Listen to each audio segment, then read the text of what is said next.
उत्तराखंड, जहां हर घाटी में बसी है एक आस्था की कहानी। यहाँ के पर्व और परंपराएं सिर्फ उत्सव नहीं बल्कि प्रकृति, संस्कृति और अध्यात्म का संगम है। यहाँ के हर रिवाज में छुपा है हजारों साल पुराना विश्वास और जीवन जीने का अनोखा तरीका। उत्तराखंड की दिव्य भूमि में स्थित है भारत का प्रथम गांव माना। बद्रीनाथ धाम से केवल 3 किलोमीटर की दूरी पर बसा यह गांव न केवल भौगोलिक रूप से बल्कि धार्मिक और आध्यात्मिक दृष्टि से भी अत्यंत महत्वपूर्ण है। यहीं से प्रकट होती है अद्भुत और रहस्यमयी सरस्वती नदी। इसी पवित्र स्थान पर महर्षि वेदव्यास जी ने महाकाव्य महाभारत को अपने स्वर्णिम वर्णों में अंकित किया था।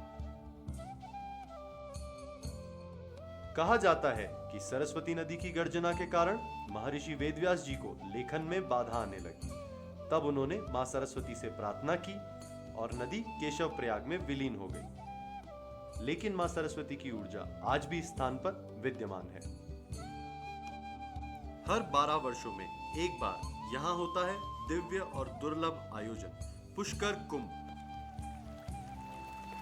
इस आयोजन की जड़ें जुड़ी है खगोलीय विज्ञान से।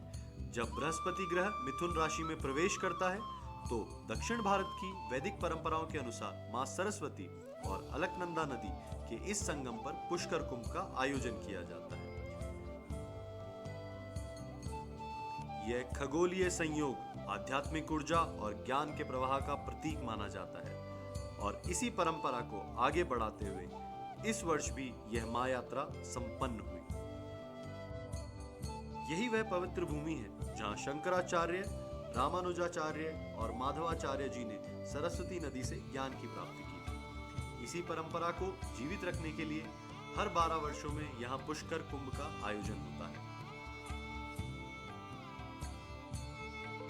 इस वर्ष 15 मई से 26 मई 2025 तक हजारों श्रद्धालु और सैकड़ों दक्षिण भारतीय आचार्य इस भूमि पर एकत्रित हुए और ज्ञान, भक्ति और साधना की प्राप्ति की।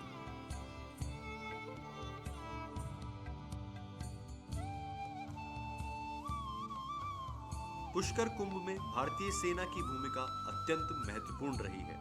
सीमांत क्षेत्रों में तैनात रहते हुए भी सेना ने श्रद्धालुओं की सुविधा और सुरक्षा सुनिश्चित करने में अपना योगदान दिया है। कठिन पर्वतीय मार्गों में आपातकालीन चिकित्साएं, सहायता और लॉजिस्टिक सपोर्ट जैसी जिम्मेदारियां सेना ने बखूबी निभाई हैं। सेना का यह योगदान न केवल सेवा भाव का प्रतीक है बल्कि यह दर्शाता है कि धर्म और देशभक्ति दोनों ही एक धारा में बहते। पुष्कर कुंभ केवल एक पर्व नहीं, यह एक जीवंत परंपरा है जहां श्रद्धा, विज्ञान और सनातन संस्कृति एक साथ प्रभावित होते हैं। यहाँ हर 12 वर्षों में मां सरस्वती स्वयं अपने भक्तों को दर्शन देती है और ज्ञान की अमृत धारा बहाती है। इस भव्य आयोजन को सफल बनाने में सभी श्रद्धालुओं, आयोजक समिति और भारतीय सेना का योगदान अमूल्य रहा। आपके सहयोग, सेवा और समर्पण ने पुष्कर कुंभ को एक अविस्मरणीय अनुभव बना दिया।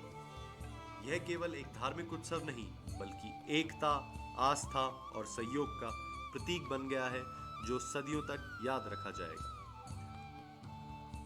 और विदा लेते हैं इसी आशा के साथ कि अगली बार फिर से इस पावन धरा पर श्रद्धा, सेवा और संस्कार भाव के साथ पुनः मिलेंगे।